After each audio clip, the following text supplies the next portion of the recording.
Remember the golden rule of this show? Imagine you've had a drink and it's midnight. Yeah, there are never any drinks. No. Well, there haven't been any drinks served yet, but I am Shahab rather than Shabab. Oh, yes, well, I'm glad you pointed out. That's actually a very important distinction. Now, listen, let me ask you about this. I stand corrected. What is your reaction to, first of all, Rishi Sunak's D-Day snub? It's just absolute hypocrisy, isn't it? It's exactly what we've had from him, really, from the beginning of this campaign. He's always got someone else to blame. It's always somebody else's fault. He has politicised this issue himself by ducking out of the celebrations, the international celebrations. He's come back home to do an interview to further his electoral cause, and now that he's been caught out and called out on it, he's saying, oh, but please, lay off, don't make this political. Of course it's political. He's made it political. Yeah, well, that's interesting. I mean, I'm just wondering, though, Emma Wolf, whether there's rather too much pearl-clutching going on with regards to this D-Day snub. There is, and everybody is suddenly wheeling out their grandfather who fought and died for this country, as I wheel out my father who fought for his country. No, look, I think what makes me sad is that you would have thought it's an honour to be Prime Minister, to be at that international ceremony on Omaha Beach, you would have thought that he would want to be there, like the majority of the British people would have wanted to be there. My worry is the advice that Rishi Sunak is getting must be absolutely appalling. Are they not speaking to other world leaders? I mean, we saw there David Cameron standing with the other world leaders. Surely they're checking in on this stuff. Surely they are checking who's going to be there. It doesn't matter whether this was, you know, the election wasn't called by the time the planning was done. That's irrelevant. The point is someone should be across this. So I think there's a lack of a sort of dimension, a lack of political nous within his team. As for a TV interview, it's a pre-recorded TV interview. They could have told the channel, I won't mention the channel, they could have told them to get their little socks over to Normandy and do the interview there. Like, yeah, it's not a reason to come back to the UK. He shouldn't have come back. But right now, it is being made into a political football, and everybody, as I say, is wheeling out their grandfather, and everybody is clutching their pearls about this. Yes, not just their grandfathers, their brothers as well, in the case of Sakir. Shahab, I'm quite depressed that my grandparents were such absolute cowards. Oh, were they conscientious objectors? Well, they were in Ireland. They were just drinking tea and making poutine, which is not very helpful, is it? But listen, Liz Kershaw, first of all, does this tell us that deep down the Prime Minister doesn't want to win? I think it tells us that he's a very inept man politically. You mentioned advisers, but who needs to be advised on an issue of this importance? He was babbling on today, repeating himself and trotting at the lines as his media training had told him. Not an atom of sincerity or original thought in it. You know, about the timelines, everything. Emma just mentioned, you know, the dates for D-Day celebrations were set 80 years ago. The moment those guys got off the landing craft and ran up the beach, the moment that Eisenhower gave the word, the moment our Irish ancestor in Ballina from a weather station sent those reports through and said, don't do it on the 5th, don't do it on the 6th. The Irish were heroes there, Mark. But the thing is that for that man not to appreciate, I mean, the importance of his attendance at that, and has he not got FOMO, fear of missing out? I tried to get tickets to some of those events, and you couldn't get them. He had, a ringside seat, and it was his opportunity to network, to get to know people, to kiss you-know-what. It's box office. It's box office. And also, he's saying one of his major pledges for this election is I'm going to stop the boats leaving France and coming here. And it was his opportunity to go, you know, very subtly, you know what, Monsieur Macron, we did this for you 80 years ago with our boats. Now you can do something for us. And he just went home I think it's difficult. I think the tone was set from the beginning of the campaign when he came out and made that announcement of a general election campaign in the rain. The tone was set that it was all going wrong, that the wheels were coming off. And so now everything that's happened has been further, you know, like when he turned up at the Titanic shipyard. Yeah. Oh, and then he was pictured with a couple of Mickey Mouse ears. Oh, and then, you know, he can't catch a break, basically. Yeah. Exit sign behind him. I think he's made a lot of bad decisions. So wait a minute, could this engender sympathy for the Prime Minister? No. Absolutely not. No, but I'm not sure the British people are as angry about it as the media bubble are making out. I think they are. Shahab, do you agree with that? No, I don't. No, I think that every focus group tells us that he is beyond the Rubicon. My Twitter followers. Oh, he's tell you lost. that. He's lost. Yeah. There's no Yeah. doubt. I mean, look, reform and level pegging with the Prime Minister. This is not a... But I mean, he can't win now. But this ineptness is in the DNA. When he became Prime Minister, when he took over as leader of the Tory party, the coup. When he became the Prime Minister without being democratic. The selected Yeah. Prime Minister. Yeah. When he became the selected Prime Minister, he had the perfect opportunity then to say, look, none of this baggage belongs to me. I'm going to go to the country now. I'm going to ask for my own mandate. He didn't do that. Why? Because he has been advised by these idiots from the get-go. This is the problem with Sunak. He listens to these people who are advising him very, very badly. John, quick conspiracy theory. This guy at the other TV channel, Emma's not mentioning, is called Brand, and he was part of getting rid of Boris Johnson, and then Sunak was able to slip in. Maybe that guy's got something on Sunak. Yeah, something he can't say no to. However, it's not all plain sailing for Sir Keir Starmer, who, according to the ITV debate, Emma Wolf, will allow relatives to die rather than receive private medical insurance. Some are saying Starmer's not telling the truth because, of course, he would. Anyone would if they had the money. Others are saying that he's just an ideological madman. What do you think? Well, an ideological madman. You can't just leave your relatives to die, especially when you're as loaded as he is. No, look, it's another one of those really tricky things. You're damned if you do. And I'm not defending Keir Starmer. Let me just make that absolutely clear. I have no time for the man. But it's it's one of those questions that's impossible to answer. Because if you say, no, I'd use my inherited millions or I'd use my wealth as an international barrister to, bail out my lot, but the rest of you can stay on the NHS, then obviously you're going to be wildly criticised for that. And if you say, no, I would leave my relative to die because I believe in the NHS so passionately, then you're going to be attacked. Well, indeed, Shahab, I just wonder whether Keir Starmer was wrong-footed by that question. He's a hostage. He is a hostage to the virtue-signalling woke group to which he belongs. He can't say anything else. He has to say that. He wasn't wrong-footed. That's programmed in now. Right. He's part of that managerial class that manages things. They're not politicians. He's not a politician. He's there to mitigate risk. He is there to say to the country... So I'm a person of the left. But I have no love for Keir Starmer because he is actually creating more of a problem for the political narrative of this country by being anodyne, by having no red meat to him, than being a politician. Farage has come along exactly because he's seen that gap. The reason he stood out of this and stepped out of this and didn't come into this until now is because he's seen the opportunity. He is going to steal more votes, I believe, from the Labour, red meat, gristle, red wall voters than he is actually going to take from the Tory party. But you still predict a Labour victory? I do, but I think That's purely because of the way the system is... Absolutely, it's rigged. It's rigged. OK, it's rigged. Briefly, Liz, closing thoughts? Yeah, an intelligent answer from Keir Starmer or any politician would have been, at the moment, I would pay for my mother screaming on a trolley to be treated privately. However, once you vote for me and I put things right, that won't be necessary. Yeah, that would be a great That would have been the intelligent Liz answer. Kershaw for PM. Thank There you go. Emma. That will do it. Listen, folks, lots more to come. In a Friday Night Live exclusive, a former top government advisor has quit the Tory party in fury at Rishi Sunak's decision not to stay longer in France. Ian Aitchison joins us next.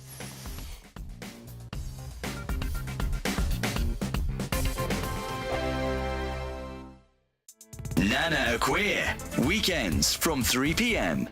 Angela, what's on the menu? Well, the menu today really is the battle between King Charles and Prince Andrew about his home, Royal Lodge. It's gone on for quite a long time now because increasingly the place looks very dilapidated. No paint, raw under the way that the whole thing's built, and it's.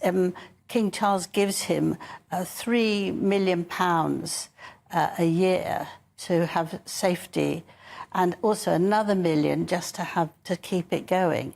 And it costs about £400,000 a month to keep the place going. Really? So it is ridiculous that he's there. And I think it's like anybody. You get to a certain age, his daughters don't stay there because they stay in London, you get to age when you downgrade.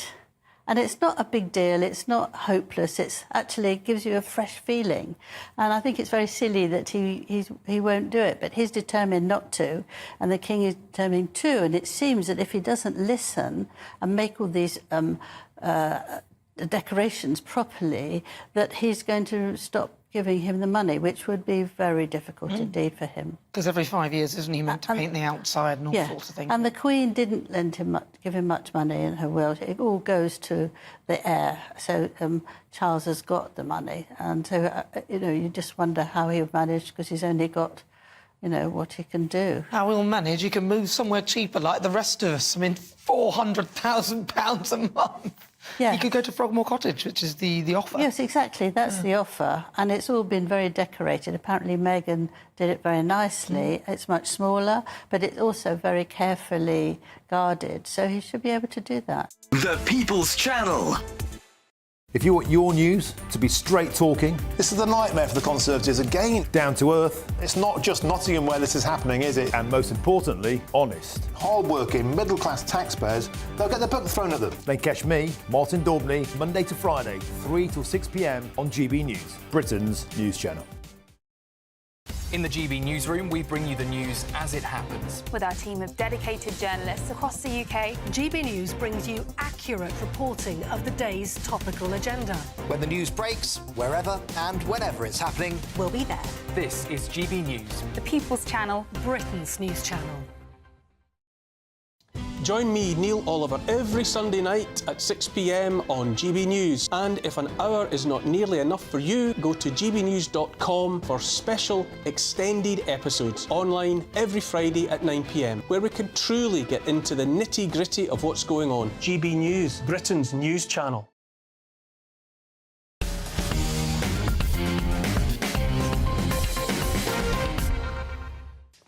Well, in a Friday Night Live exclusive, a former top government advisor has quit the Tory party in fury at Rishi Sunak's decision not to stay in France for longer. We'll catch up with Ian Aitchison very shortly. But first up, Sir Keir Starmer's father was a toolmaker. Tell me about it. Rishi Sunak's mother was a pharmacist. The pills don't work. And Sir Ed Davey has spoken movingly about his life as a carer. But do politicians' backstories actually matter? Or is it only about how well you do the job? Folks, what do we think about this? Liz, do you think these backstories matter? They featured heavily, didn't they, in the leaders' debate on Tuesday? They get to be a yarn, don't they? I mean, one of my pet things was, because I'm from Rochdale, was Sajid Javid, and he was always banging on the story. My dad arrived from Pakistan with £1 in his pocket, and he became a bus driver, and we were brought up in poverty, and, we ate gravel. And then my cousin met him at a party and said, "Oh, I've got such a lot in common from you." And he looked down his nose at her. She was a Conservative mayor of Stockport at the time. He looked down his nose at her and said, "What could that be?" And she said, "Well, we're both from Rochdale." And he went, "Oh, I was born in Rochdale, but then we moved to Bristol." So, milk it on screen, in private, denounce it. I think it's kind of inverted from what I've grown up with, which is because of the way I talk, people think, ooh, couple of whippets, black cats. I think you sound like borderline royalty. Well, thank you, Mark. You are broadcasting royalty. I am royalty these days. But people make assumptions about it because the way you speak. Now, the trouble with these people is they've got the opposite problem, or so they think. It's inverted snobbery. They think, oh, now I'm too posh, so now I have to play myself down. My dad were a tool grinder, but I did still go to Winchester College. Emma Wolfe, does Keir Starmer protest too much with "my dad was a toolmaker"? Well, they kind of want it. I mean, I think everything Liz says is brilliant and so true. They kind of want it both ways because they don't want to be judged on their own personal backstories. They don't, Rishi Sunak doesn't want to be judged on the fact that he's literally a billionaire, practically. I think his wife's a billionaire. His wife's family is certainly billionaires. But they also do want to constantly remind us that their family he worked his way up in the pharmacy, and Keir Starmer's father was a toolmaker and all of that. But I have the opposite problem to Liz, which is because I speak posh, because I went to private school, everyone assumes that I I went to private school. Don't assume I didn't. Silver spoon in my mouth. And actually, I had a job from the age of 14. I literally never had the bank of mum and dad, and I've always worked and done everything for myself. My parents literally sobbing, scrimped and saved, but they did. They scrimped and saved and got us bursaries and scholarships to push us through private school because that was their priority. and we didn't go on, you know, posh foreign holidays to the Caribbean, whatever. So I think it's... I don't know why I'm talking about that, but I don't... That sounds basically a long version of My Father Was a Toolmaker, doesn't it? Sort of, yeah, but my father wasn't. You're saying you work for what you got. Shahab, I'm going to come back to you in a second, but actually, let me just offer you exhibits, examples of politicians selling their wares. Andy, what should we start with? Let's have Keir Starmer, and what did his father do for a living? My dad was a toolmaker. My dad was a toolmaker. He was skilled as a toolmaker, highly skilled. And your dad, I think it's right to say, was a toolmaker? He was a toolmaker, yeah. Dad was a toolmaker. My dad was a toolmaker. With my dad, he was a toolmaker. My dad was a toolmaker. My dad was a toolmaker. Dad was a toolmaker. And he was a toolmaker. He was a skilled man. Oh, dear, a bit of harsh editing there. Meanwhile, let's have a listen to a rather different tone, and this is the leader of the Lib Dems, Ed Davey, talking about the serious matter of caring for his very, very disabled child. Take a listen. One thing I think one's got to get over about care, being a carer, is you develop amazing relationships. I had an amazing relationship with my mum, my gran, my son. Really special. As I've got older and had all these caring responsibilities, seen life through the eyes of my son, could not be more passionate and determined to sort out caring in this country. Well, Shahab, I would suggest that Sir Ed Davey has shown us how it's done in terms of a backstory, as opposed to Keir Starmer. Yeah, look, I'm finding it difficult, really, to communicate this across to you now, because I am moved. I am genuinely moved by that. He emotes so well. Ed Davey is the best of the emoters, out of those three at least. And you know what it is? It is about emotional intelligence. Being quite serious, it is about emotional intelligence. Starmer doesn't have much of it, and what he has been programmed into him. I'm going to keep at this. This is all managerialism. This has all been programmed. This is all predetermined. This is a script. That Keir Starmer is an AI script, almost, of a politician. And it's an AI of a party now. There is so little left in the Labour Party that speaks to anyone. But what about Angela Rayner, for example? She seems like a very Angela Rayner is on a very tight leash. She's allowed to wear red dresses. And that's about it. Emma, do you disagree? You seem to be shaking your head there. I think there are more characters in the Labour Party. I don't particularly like them. I think there is more humanity and reality and people veering off script and saying things they shouldn't say in the shadow cabinet, actually. I've experienced the Labour Party now for a quarter of a century, and I can tell you there certainly were characters in the Labour Party, and it was a zoo. And these days, it's unrecognisable. But what about the fact that Labour are going to employ 6,000 new teachers? They're going to tax or remove the VAT-free status of private schools. They're going to transform workers' rights. It all sounds pretty sort of left-wing to me. Nebulous arguments, nebulous policies that don't even touch the sides of the problems of this country. 1%, that's what it would represent of the teacher population, less than 1%. You're going to get at least 2% of the private school kids who are going to come into the state sector because of the tax rise they're going to put up. So there's no red meat here at all. This is all just tinkering. It's all that managerialism. I'll come back to it again and again and again. What it is that the Labour Party doesn't actually have a vision for the country, and someone who does, someone who comes along and says, you know what, actually, it's politics that's broken. It's not the policies that are broken. There aren't any good policies there. It's politics that's broken. We know who we're talking about, don't we? Of course we do. Right. So he's come along. He's understood there is a vacuum there, Mr. Farage. And he speaks across the range of the political divide. Now, I know it's maybe a little bit more dangerous to say that on this particular network, but I have no loyalties. Say it wherever you want. Well, I'm saying it. Mr. You won't get cancelled, not on my watch. Well, that's good. That's good to hear. I might get your name wrong, but that's another story. And the drinks are free. And the drinks are free. Imagine you've had a drink and it's midnight. Well, if I'd had a drink, I would carry on saying that Nigel Farage is going to steal more votes from the red wall seats and from those red wall, those, blood and guts Labour supporters, those people who actually want to see some change on the topics and the subjects that they care about. He's talking about the things that people care about. Yes. He's talking about immigration. He's talking about net zero, the waste of money over that. He's talking about issues that people actually are talking about on the doorstep. Right. And I think what Shahab is saying is that the left and the right aren't really left and right anymore. Okay. Pretty much centrist politics. I've only got a couple of seconds, Liz. Get the worst lot. Farage understands that it doesn't matter if you VAT schools, you don't VAT schools, how many teachers you introduce, whether your dad was a toolmaker. Right. If you don't protect the borders, protect our resources, our public put Britain services. first. Make people feel at ease in their own communities. OK. Then nothing else matters. Well, let me tell you that my Friday A-team sound like the British electorate. They're not happy with any of the options on offer. But next up, a crushingly awkward moment involving Queen Camilla and Emmanuel Macron's wife. Is it time to ditch stifling royal protocol? And after a posh society wedding happened today involving the billionaire Duke of Westminster, apart from Shahab, what does an eligible bachelor look like in 2024? See you in 2.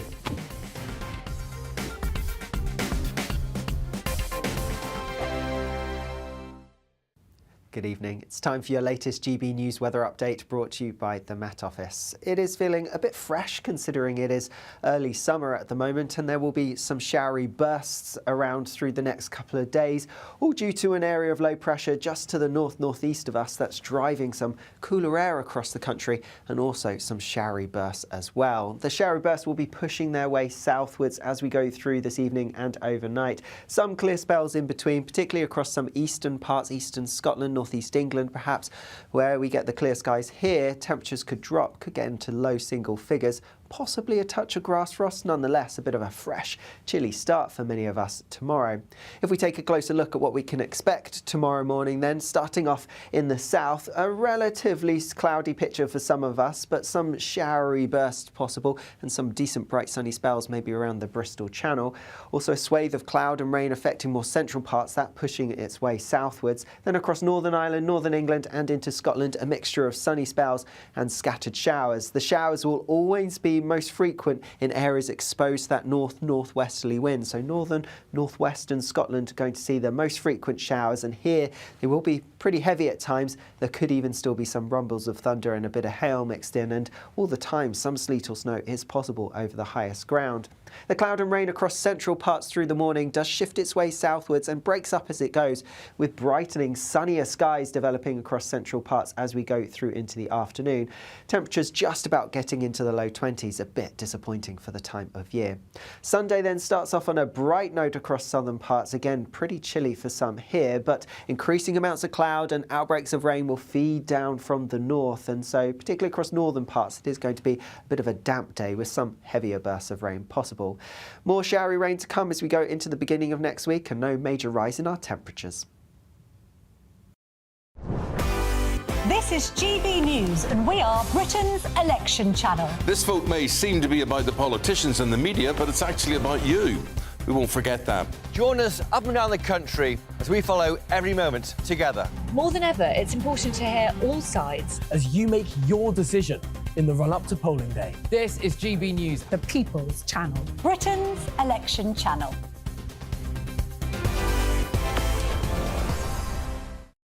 Hi there, I'm Michelle Dewberry, and I'm going to take a second to tell you all about my show, Dubes & Co. We start off with the issues of the day. We then bring in both sides of the arguments. We get rid of the disrespect, and then you throw me into the mix. And trust me, I'll tell it exactly how it is. And then, of course, the magic ingredient, you at home. We mix it all together, and what have we got? In my opinion, the best debate show in town. Monday to Friday, 6 till 7 on GB News, Britain's news channel.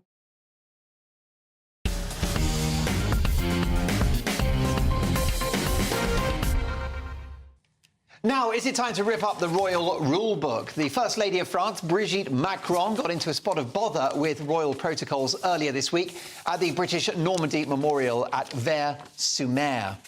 Mrs Macron reached out to grab Queen Camilla's hand when they were laying reeds, but our Queen rather awkwardly fumbled the gesture, which would, of course, go against royal rules. Let's have a little look at this choreography. I don't think Camilla was being rude. She's a very graceful and polite lady. But she was, I think, trying to sort of honour royal tradition by offering a limp hand. And Macron quickly got the message. This comes as today marks a big day in the royal calendar, with the Duke of Westminster, unofficially dubbed the last eligible bachelor in Britain, tying the knot with bride Olivia Henson. What did she see in him? The wedding happened at Chester Cathedral. They went to the Wetherspoons for the reception, had a lovely time, because it was Steak Thursday. Now then, Olivia, what was it exactly that Exactly. attracted you to multi-billionaire? Well, this is it. The nuptials, though, were not entirely smooth sailing, Liz Kershaw, as Just Stop Oil protesters decided to let off orange flares as the new husband and wife left the cathedral. Well, the truth is that that's the new confetti, isn't it? That's the confetti for the 21st century. But listen, let's get reaction to those two big stories with my Friday A-team, Liz Kershaw, Emma Wolf and Shahab Mossavat. And let's talk about that first story, which I think is absolutely fascinating, I've got to say, and it is about royal protocol, Emma Wolf. I don't think that Queen Camilla, had any choice but to rebuff the gesture because she's responsible for upholding royal tradition. I like Camilla, but I thought... Where's this going? No. Where's the but? No, I thought this... Home wrecker? I thought this was unworthy. Three of us in this marriage? Oh, yeah, no, all of that. I thought this was unworthy of her. It costs nothing to return a little hand squeeze. She's only been queen for a year or so. I don't know why she's getting all these airs. There's nothing wrong with taking someone's hand. If you look at the Princess of Wales out and about, or even Meghan Markle out and about, they are hugging, they are interacting with the public, they're having to have all sorts of contact with the public. No, I think this royal protocol nonsense is nonsense. Brigitte Macron is not a commoner. She's the wife of the French president. She reached out a hand. Sounds pretty common to me. Camilla pulled away. Terrible choice in men. I thought that was really unnecessary. Emma, you're up a gum tree. Yeah. There's one person who will be looking down on what she did there with such joy and pride, and that would be Queen Elizabeth II. Because Queen Elizabeth believed in protocol. She wouldn't have done a hand squeeze either. And if the Queen was there, she'd say, well done, Camilla. Well, and yet... And you make other people feel extremely awkward, and that is not gracious. Well, I think other people should feel awkward because they're not the Queen of the United Kingdom. And yet in 1973, Camilla Shand was not good enough for her son. So I don't take that point. In 1973? She was when Charlie, you know... What's that? Camilla. That was her name. Is that something used for that? What did she get up to? She shanded the Prince of Wales. Well, she was shanding several people at the time. These two have been on the shandy. I think so. No, but look, I think we've got to be very practical about this story. I don't think it's any of these protocol issues. It's just two septuagenarian women. One is overbalancing, right, and trying to grab the. They're trying to balance herself. That's what's happened there, and everyone's made a big kerfuffle was out of Emmanuel it. Macron having a Joe Biden moment? Was that it? Was she sitting on an imaginary She's called Brigitte, not Emmanuel. Yeah, Brigitte. She might well want to be Emmanuel. Did we ever work out what Joe Biden... very well tonight, Did we work out what exactly was going on with Biden yesterday? No, by the way, I think with Biden, I don't know if my viewers or listeners have seen the footage, but it looks like at the D-Day commemorations that he's pretending to sit, or imagining he's sitting down on a stool that's not there. However, that looks to have been unfair editing. And it's been corrected by fact-checkers. But let's be honest, it wouldn't be the first time we were concerned about Joe Biden's mental faculties. Was there a chemical toilet nearby? Wow. Oh, I watched Donald Trump? I watched an interview that he did the same day with an American TV network by the beach, seated, and he was so out of it. You know, it was so... unfocused, his actual eyes, his speech. It's very disturbing, and his wife led him out by the hand. I think that's what Camilla was preempting in the morning. I'm 76, you're 71. Nobody's holding the older woman's hand like I'm Gaga or something. But I think that it was a really lovely gesture. Do you think was it wrong of the Queen not to take the hand? Yes, because I think it was... she was in France, when in France... Yeah, exactly. When in France, get touchy-feely. Yeah, the French have got no boundaries, have they? No, obviously. Have you ever come unstuck in France? Many times, but... Share the gory details? Have you ever become Yeah. Anyway, all sorts of late-night adventures. Back to the skinny dipping in the Seine. Cultural observations. If you're French, then would you be more demonstrative? Yes. She was giving the hand of friendship as the two women looked at a wall of names of people who'd been killed. A really, really fantastic bit of protocol breaking that happened this week was that our king spoke to the French in French when heads of state are supposed to stick to their own language. And Emmanuel Macron replied in English. Yeah. You see? Yeah. See, I'm it can be agreeing. done and it's graceful. And it's I don't fine. care whether the Queen is Right. or isn't allowed by protocol Right. to take someone's hand. But have you I think seen... you've got it in Buffett for her. looks I think really, you're in a nasty really mood tonight, cheap. Emma Wolf. I think you've got it in for her. I'm sticking to my original point, though. I'm agreeing with Have you Emma. seen the stiletto heels that Brigitte Macron wears? We may not be royal. Have you seen them? When women are into I mean, each other. I think they're trying to... I bet you do. It's charming. Were you both trying to hug me? No, because you grabbed my hand earlier and nearly broke my fingers. Did I? Have you've been upstaged by your... Well, look, listen, I'm just going to stick to my original point. Yeah. Brigitte Don't be thrown Brigitte Macron wears the longest stiletto heels you have ever seen. She likes to add a good 6 inches to her height. Yeah, well, she bought them in the 1930s when they were invented. Indeed, indeed. She's a very attractive Such woman. a low blow, Mr. Dolan. That's such a low blow. she's She a bought very them fine in woman. the She remembers the 1930s war. when she was a teenager. She does. She remembers... And Emmanuel says she's a fine body of a woman. That's exactly right. I've never heard such misogynistic. It's not misogynistic. Well said. Yeah, You haven't asked me. But I think there's a lot of nastiness about our Queen here, Queen Camilla. I'm taking Emma's remarks personally. I think Yes. she's setting out to upset all of our audience I tonight. think Camilla Can I relate? It's not been an easy gig for Queen Camilla. Can I relate a memory here? Okay. A memory. I was down in Cornwall when she was the Duchess of Cornwall, and she was hands-on. She was touchy, she was feely. What's all this about? So I think it's, well, because she's not Duchess of Cornwall anymore. What it is that she's the Queen, and I think there is a certain And she's etiquette. worried about getting a spray from Charles if she gets the protocol wrong. Because we know he's a lovely man, but a right old curmudgeon at the best of times. He'll shake his pen at her. OK, Liz Kershaw. I met Camilla. I thought I loved this, my kind of woman, and I thought I would love to go to the pub with you now. Yes. And sort the world out and have a Do you think ciggy. she's a real ale drinker? What do you think her She tipple likes a would gin be? and tonic, didn't she? Yeah? I Old speckled hen? I just thought she was really She's warm. Honey and Crisps? That's what I always thought, and that's what I mean. Pork scratchings? I wouldn't have Like them carbs. I wouldn't have those. Good point. Emma, I will also... I'm afraid, something that will support your argument regarding our lovely Queen. Yeah. And that's Theresa May. Because when Theresa May was Prime Minister, Donald Trump took her hand. Yes. Oh, yeah. I think at the White House, it was bizarre. I thought it was highly inappropriate, but I think Donald Trump is highly inappropriate. Yeah. But she had the good grace to accept the hand, and she smiled and she went along with it. She went with it. And it did look awkward, but it's so rude. If someone comes in to give you the double kiss or something and you pull away, it puts them in a really, really uncomfortable position. And I think that Camilla, just watching the footage, I actually felt quite upset for Brigitte Macron, who, you know...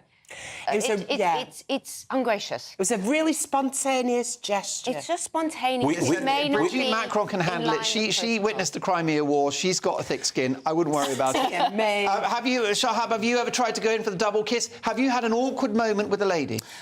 Iranians do triple kisses. We're very greedy. Now that does get awkward That's a quite minefield, often. isn't it? Well, it is because you're still bobbing back and forth, and they've let no, it's on the third one. Okay. You often go in, and you don't mean to. I'm trying to unsee Shahab bobbing back and forth. Family. Yeah, on the third one you sort of go in, and you don't mean to. Too much information. Yeah. So listen, there you go. And listen, can we talk now about the billionaire Duke of Westminster, largest landowner in Britain? He's good-looking, he's a billionaire, and he's just got married. So is that Britain's last eligible bachelor, Shahab? Well, I'm going to go back to what Liz said right at the top of all of this, channeling a bit of Mrs Merton. What did you see, in the billionaire Duke of Westminster? No, look, you marry who you love at the end of the day, and I'm sure I love Bill Gates. Well, there you go. And I'm sure if Bill is watching, he will be impressed. He can inject me any time. I'm talking about the vaccine, so it's not a problem. But the truth is that, love will conquer all. Shahab, what do you think defines a bachelor that's eligible in 2024? Has it changed? I think it's values, actually. I think it's values. I think women are much, if I may say so, if I may speak on the part of women just for a moment, I think they're much more discerning. I think that they know what they want, and they go out and get it. So, Liz, what do you think an eligible bachelor is in 2024? Has it changed? Well, I'll go by the definition of Stowe School, the famous public school that's about to be taxed by Keir Starmer, to which my son went, fine young man. And their motto is that they try and make men who are great at parties and vital in a shipwreck. Oh, isn't that brilliant? And that's my kind of man. Yeah, that's a Fun, strong message. but it's there. How important is money? I've got my own. Yeah, there you go. I don't want somebody borrowing. Do you have a off me. daughter? No, 2 boys. If you had a daughter, would you advise them to look for a man with money? I would have given the advice I wish I'd been given, which wasn't fashionable in the 70s. It was you can do everything yourself. I would say if you're going to have babies, find a guy who can afford for you to stay at home while you get your No. Have a baby yourself. What makes an eligible bachelor? One word. Straight. Is that what you're looking for now? No, that's not what I'm looking for, but, I mean, that's becoming increasally rare as well. Do you mean, not with no criminal convictions? So many of my... No, I mean, homosexual. Heterosexual. So you're having... Because, personal question, are you a bachelorette? Yes. You are. And so eligibility is... Sounds a bit more glamorous than single mum, a bachelorette. An eligible bachelor is a straight man. Yeah, basically. That's not from what I hear prison. from my female With a friends, they pulse. cannot find straight men. There you go. All right, and is money important or not? No, you make your own. There you go. We see. Well, that's because all of the women on this show are high-flying, whereas Shahab and I have got to work for a living. OK, listen, after more shocking scenes of nudity, drunkenness and fighting in Spain, should Brits who misbehave abroad get punished when they come home? Are British holidaymakers a national embarrassment or showing the world how to have fun? We'll debate that next.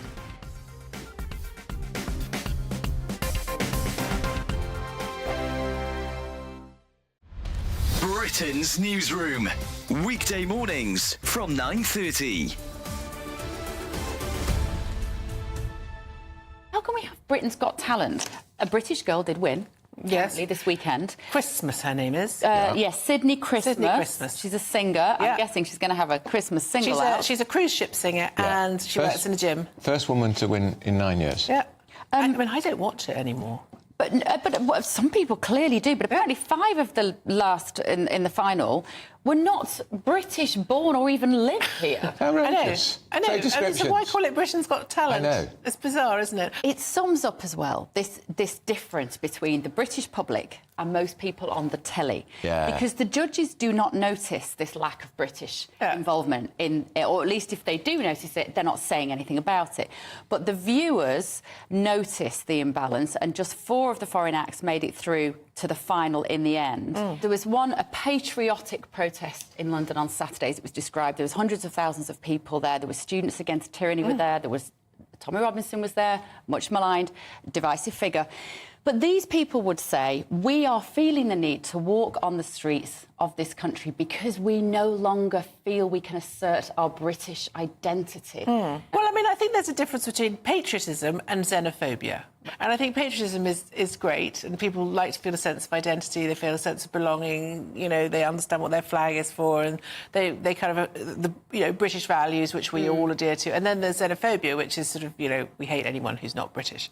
So I think I think that march that we saw at the weekend was actually quite patriotic. I don't think it was xenophobic at all. I think it was a nice sort of... They all seemed very kind of peaceful. And there wasn't any horrible rhetoric or anything like that.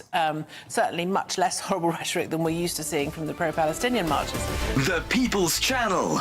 Weekdays on GB News. Wake up to breakfast every day from 6 a.m. Followed by Britain's Newsroom at 9:30. At noon, it's Good Afternoon Britain. Followed by Martin Daubney from 3 p.m. Only on GB News. The People's Channel. Britain's News Channel. Join me, Nana Akwe, for an informative, interactive news programme with a difference. It's fun. It's true. You're not wrong. No one will be cancelled. Lovely. Join me from 3 p.m. every weekend, only on GB News, Britain's news channel. Join me, Neil Oliver, every Sunday night at 6 p.m. on GB News. And if an hour is not nearly enough for you, go to gbnews.com for special extended episodes online every Friday at 9 p.m, where we can truly get into the nitty-gritty of what's going on. GB News, Britain's news channel.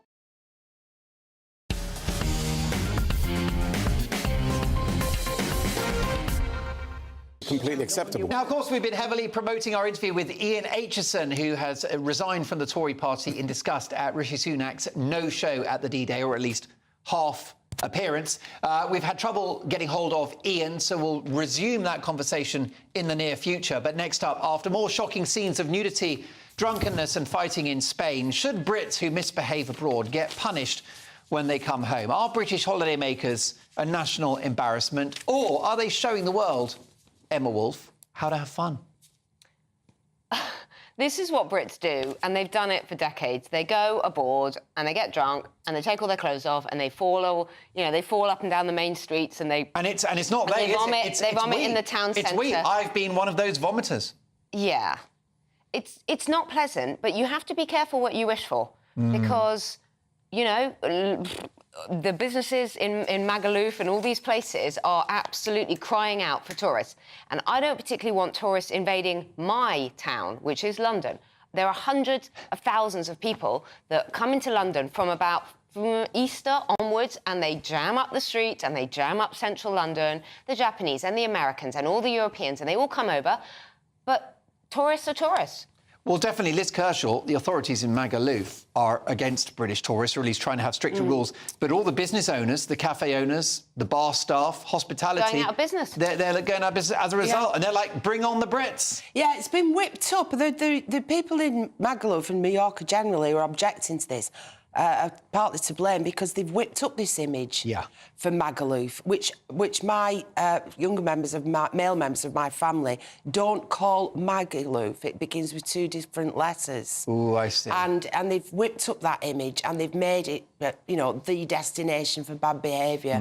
And it's only like Newcastle on a Friday night or Leeds. You see the pictures in the Daily Mail the next morning. You know, it's a big occasion. You see girls rolling in the gutter with their skirts up round their neck. So they go on holiday and they've been sold the thing that Magaluf is the place to go if that's how you want to behave. I mean, there's so many different Mallorcas. You can go to Mallorca on a plane with people. You can go, they're going to Magaluf. Right. They're going to Arta, they're going to Portapienza. You know, the different tribes. Some of them will go for hikes and others in the won't. mountains, Daya. They'll want some, a bit of Daya and some poetry. But yeah, so Magaluf marketed itself like that, and they've made a rod for their own back. I mean, you cringe. I was sitting there once and. In Portapienza, and a family came strolling along, and they were all in Manchester United tops. Nice. And my son said, "Mummy, when David Beckham goes on holiday, does he dress up as a builder?" Great and point. I thought, for the mouths of babes, and they sat down. They said, "Manuel, cider." We're not with Thara's, with Cuckoo on the bottle. Well, listen, and I was like, that's hilarious. But Shahab, I'm going to speak up for my fellow Brits. I think that we're generous when we go abroad. I think we're largely polite and well-behaved and good-humoured. Yes, we can get a bit rowdy when we've had a drink, but as Liz said, those are always the stories which are amplified. I think the Brits travel pretty well. What do you think? No. I don't. I think we are absolutely shambolic when we go abroad. I think we don't know how to handle our drink. I think there is a very bad drinking culture in this country. I think that it stems back to when there were licensed hours, when we didn't have the through drinking, pubs closed in the afternoon, so people tried to cram in as much as they could, and that's carried through. It's also something to do with the culture of, or the subculture of hypermasculinity. That's a reaction to feminism. So boys want to be more laddish. They want to show more of their masculinity by doing things to greater extremes. And the women have become ladettes and they're drinking the men under the table. Because they want to say... It's just beer. It's just the beer. It just the beer? It's just drinking just huge amounts of beer. There is the name that Liz didn't dare pronounce. It's a beautiful black plumaged bird called the shag, which is very aloof. So I've heard. Yes. Can I feel a bit shagged out now, let me tell you. And why wouldn't I, with these three rather pneumatic pundits that we've enjoyed the company of tonight? I think you'll agree, fabulous first appearance from Emma Wolf and also Shahab Mossavat. What a thrill to have you both. Please come back soon, as well as stalwart of Friday Night Live, the person that holds this thing together, former BBC radio star Liz Kershaw. Mark Dolan tonight returns tomorrow and Sunday at 9 o'clock. Tomorrow evening, with Christopher Biggins and Yvette Fielding, who's written her autobiography, two showbiz legends there, plus my big opinion, Take a 10, and much more. But next up, it is Patrick Christie's Tonight, this evening in the capable hands of Bev Turner. Thanks to the team. I'll see you tomorrow at 9. That warm feeling inside from Boxed Boilers, sponsors of weather on GB News. Good evening. It's time for your latest GB News weather update brought to you by the Met Office. It is feeling a bit fresh considering it is early summer at the moment, and there will be some showery bursts around through the next couple of days, all due to an area of low pressure just to the north-northeast of us that's driving some cooler air across the country, and also some showery bursts as well.